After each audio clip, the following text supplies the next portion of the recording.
Tapi kalau seandainya diperintahkan bergerak, nindak semua. Begitu nindak semua, kemudian yang terjadi tadi, barangnya malah distribusinya tertahan. Karena tertahan, barang langka, harganya malah naik. Jadi overreaktif malah membuat inflasi. Mahalnya harga pangan bukan hanya jadi beban masyarakat yang daya belinya belum pulih, namun lonjakan inflasi juga bisa mengganggu perekonomian.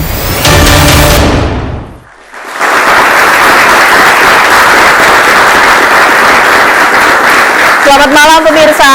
Selamat malam pemirsa, Anda menyaksikan Indonesia Business Forum. Informasi yang Anda saksikan tadi di awal, ibarat sebuah pantun burung dara terbang tinggi seperti harga pangan akhir-akhir ini pemirsa.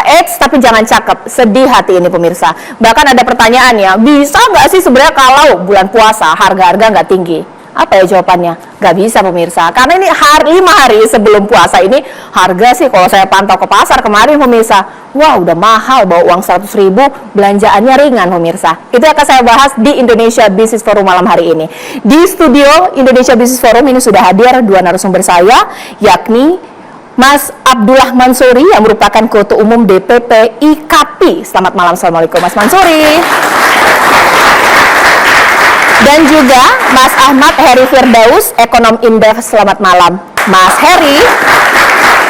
Jadi kalau tanya pantun, burung dara terbang tinggi seperti harga pangan akhir-akhir ini, langsung saja kita akan tanyakan dengan narasumber saya yang ternyata sudah hadir di studio IBF, yakni adalah Kepala Badan Pangan Nasional, Bapak Arief Prasetyo Adi. Selamat malam, Assalamualaikum Bapak, silakan Bapak. Apa kabar Bapak? Siap. Lengkap ya pemirsa narasumber saya di Indonesia Business Forum malam hari ini. Langsung saja saya tanya, saya tidak mau negatif thinking pemirsa. Langsung saja kita akan bertanya kepada yang tiap hari menangani masalah pangan. Pak, mungkin gini lah ya simpelnya. Kita bukan kali ini aja mau puasa. Kalau sampai tiap tahun problem harga naik menjelang bulan puasa, sebenarnya apa sih problem yang kali ini terjadi di lapangan? Kenapa bisa terjadi? Terima kasih Mbak Caca, Pak Mansuri, Pak Ahmad, sahabat saya. Jadi hari ini kita mau sampaikan bahwa agro input dari seluruh produk pertanian itu memang naik, dan ini bukan hanya di Indonesia ya. Kemudian apa yang dilakukan pemerintah begitu ya, kita berusaha sebaik mungkin dari mulai menyiapkan cadangan pangan ya, kemudian berkomunikasi dengan seluruh stakeholders pangan. Kemarin juga kita kumpulkan seluruh stakeholders dan kita diskusikan beberapa hal, dan memang agro input tadi memang tidak bisa dihindari, dan harga pangan ini memang di dunia juga naik ya. Cuma komunikasi ini juga harus disampaikan kepada publik, dan kita juga harus menyeimbangkan antara harga di tingkat petani juga harga di tingkat konsumen. Oke, saya sekarang langsung bertanya kepada Mas Mansuri. Benar nggak sih bahwa pemerintah ini sudah bekerja maksimal?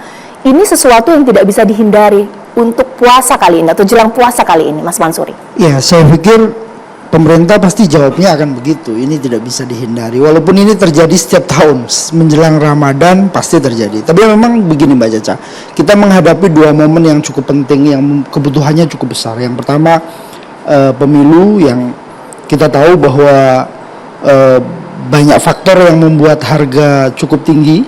Yang kedua Ramadan, dan itu berdekatan. Nah, di sisi yang berbeda, pemerintah tidak menyiapkan produksi yang cukup tinggi. Harusnya bisa dihitung ini berapa produksinya, walaupun memang kita harus akui ada cuaca yang cukup ekstrim di akhir tahun dan tahun ini. Tetapi paling tidak kita bisa gambarkan sebenarnya, karena ini kejadian setiap tahun. Setiap tahun Pak Arief, saya, Indef tetap diundang di sini untuk bicara soal pangan menjelang dan Ramadan. Seharusnya ini jadi pelajaran penting bagi pemerintah, dalam hal ini Kementerian Pertanian, untuk memfokuskan diri pada produksi. Apa sebenarnya yang jadi kendala di lapangan? Berapa produksi konsumsi kita sesungguhnya, dan bagaimana produksinya? Kalau ada hambatan cuaca, bagaimana menyikapinya? Nah, kolaborasi antar pemerintah sendiri ini yang kami rasa tidak cukup maksimal sehingga kondisi ini bisa kita hadapi di lapangan. Kita tahu bahwa akhir-akhir ini beras menjadi isu yang sangat hangat, dan kami menyatakan bahwa harga beras adalah harga tertinggi. Dan tiap hari kami ditangisi mak-mak untuk bisa mendorong agar penurunan harga. Kami juga menangisi pemerintah untuk mendorong agar proses stok yang ada dimiliki oleh pemerintah itu segera diturunkan di lapangan. Saat ini, hari ini kita tahu bahwa harga telur tinggi, harga ayam tinggi, naiknya cukup fantastis, cabai juga belum turun, bahkan akan naik lagi, dan kita akan menghadapi beberapa fase permintaan cukup tinggi. Sampai hari ini, Mbak Caca, kami belum merasakan ada kenaikan permintaan sampai hari ini, tetapi harganya sudah mulai merangkak naik. Nanti akan kami jelaskan fase-fase kenaikan menjelang Ramadan dan Ramadan. Oke, mungkin langsung dijawab saja ya biar tidak terpotong, Pak. Kalau memang stok aman, ini harga sudah merangkak naik, bisa tidak dikeluarkan saja stok-stok yang ada mengendalikan harga di pasar? Khusus untuk beras, kita punya stok ya, dan itu memang dijaga di atas 1,2 juta ton. Stok itu ada di Bulog ya. Dan ini SPHP juga dijalankan terus. Sampai dengan Februari akhir ini kita juga sudah mendistribusikan 400.000 ton. Tapi memang tadi Pak Mansuri sampaikan bahwa produksi di bulan Januari dan Februari itu memang kita defisit sekitar 2,8 juta ton. Tapi bukan berarti tidak ada mitigasi, sudah ada mitigasi dan memang beras ini juga digelontorkan ya. Kemudian kalau kita bicara yang lain tadi telur begitu ya. Telur ini memang agro inputnya itu pasti pakannya lebih dari 50% itu adalah jagung pakan ya. Jagung pakan itu juga kemarin angkanya juga sekitar 89.000 ya. Jadi pada saat jagung pakan tinggi, maka 1 bulan kemudian itu ya harga telur itu memang tinggi.